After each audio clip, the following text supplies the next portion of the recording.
Now the next point is this path.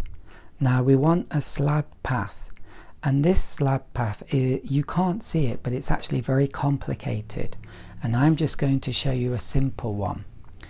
Now the important point is these lines of perspective you have to get right. So first of all, we're going to probably have a line like that, and we've got to check it against this line here and this line here. And what it means is somewhere about here we're going to have a vertical line, and in this way we can work out the lines of the path. So beginning with this one,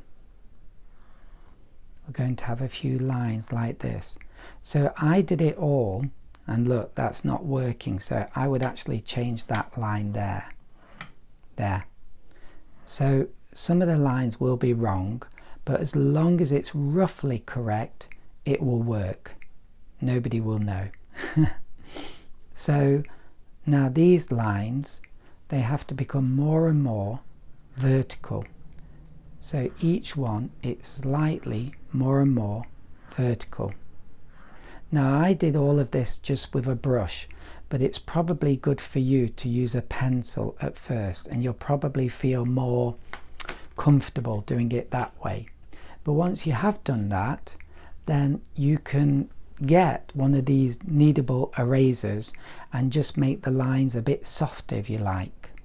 Another thing you can do is you can get rid of these crosshairs, because you don't want them in your picture. So this is a soft eraser, and because it's a soft eraser, it doesn't damage the surface of the paper so much. So I recommend you buy one of them. It's really nice.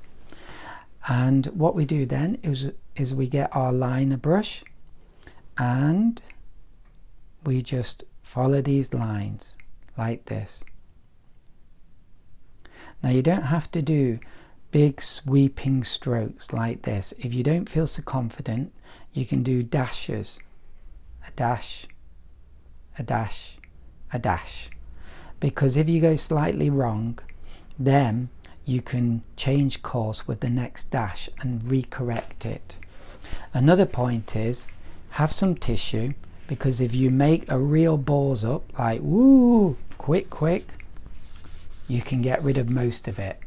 And if we wet that, we could, with the brush, we could wet our brush, and we could do this, and we could get rid of even more of it. And it stains quite strongly actually, but at least you wouldn't see it too much, and then we can have another go. And using the dash technique like that. And then we've got the cracks that go across. And so the first one is going to be the biggest one, where we're going to have our biggest slabs. Then the next line needs to be a little shorter. So this is that long. The next one needs to be a little bit shorter. So we create that lovely feeling of perspective. And then shorter, shorter, shorter. And then we can forget about it over there. So there we go.